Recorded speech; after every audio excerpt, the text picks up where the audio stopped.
Senator Moises Bengoshe, Bishop of the Methodist Church, delivered 20,000 signed petitions to the Governor General's office in Belmopan this morning. These petitions were signed by Belizeans who are in support of a referendum on the legalization of cannabis in Belize. Today's submission marks the end of a historic effort on the part of the churches to meet the 10% threshold needed to trigger a referendum. The gathering of the church leaders assembled here today feels that it was important to be able to share and to bring these petitions to the Governor General at this time, because we're speaking in a direct way to what the government has done in presenting a bill on March 25th, 2022, the bill entitled Cannabis and Industrial Hemp Control and Licensing Bill. For us, at this time, we decided to present these petitions because we think that it is a backward and retrograde step being undertaken in the name of new growth industry.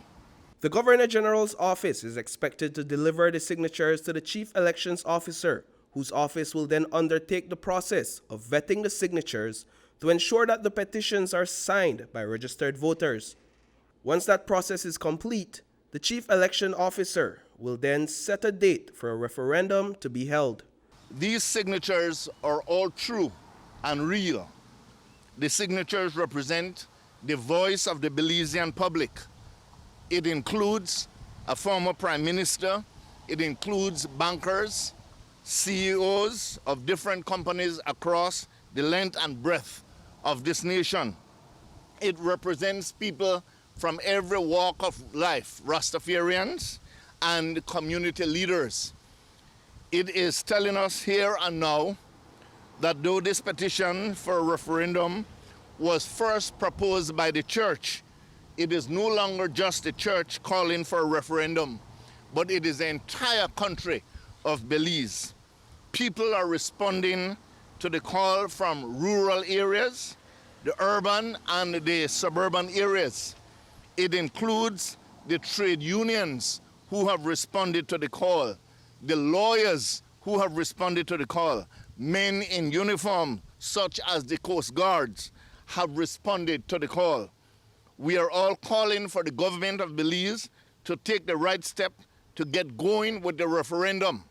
The Government of Belize issued a statement on Tuesday afternoon referring to the submission of the petitions as an inspiring and encouraging day for the democratic system. G.O.B says, while the Cannabis and Industrial Hemp Control and Licensing Bill has gained majority support in both the lower and upper house, Cabinet placed a hold on the signing into law to give the churches an opportunity to present their petition for a referendum. But will these 20,000 plus signatures withstand the scrutiny of the Chief Elections Officer? We believe that we live in an open society. The government needs to prove that by abiding by the rules of the Referendum Act, validating those signatures because they have come from the church. And we're beginning to have a problem in the sense that the question of whether or not there was consultation needs to be addressed, because the church is saying Indeed. clearly that there has been no official consultation.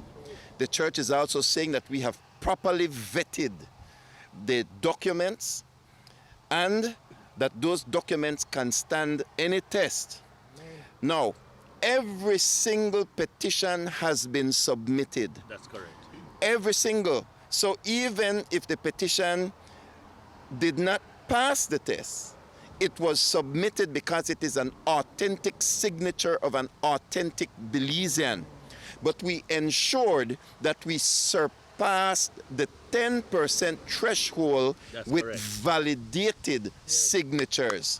You see? So even if a person did not submit their voter ID card, but they said, I voted or I forgot to vote, they Their petition was submitted, and our responsibility was to ensure that we provided more than enough of the 10% trigger of validated. Pastor Louis Wade shared what his experience was like interacting with Belizeans across the nation on this issue, and some of the reasons given to him as to why they believed the legalization of marijuana could potentially be bad for their communities. I thought that we would have had a problem communicating to our Belizean people on the issue of marijuana. As I said, the marijuana prophets have ran before us in excellent music. I can't say that Bob Marley's music is second rate. It's the best in the world. Peter Tosh, the best in the world. So the marijuana proponents have run ahead of us.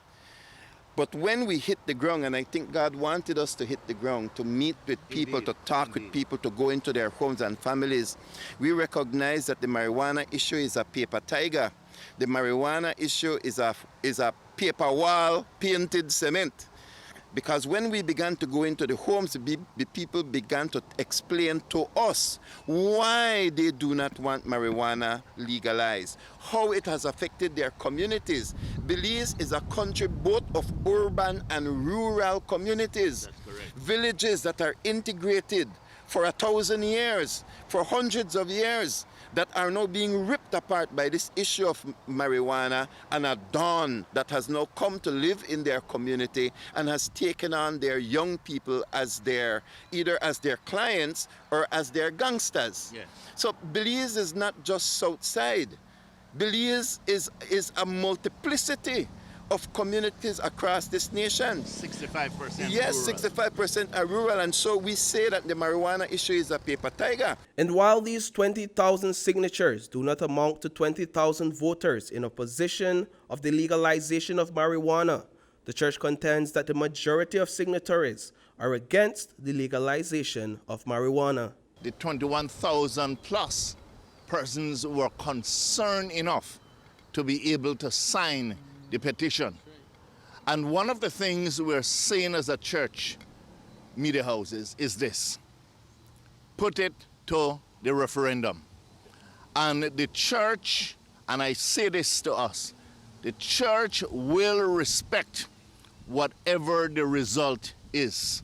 The church has never been afraid of bringing forward the referendum.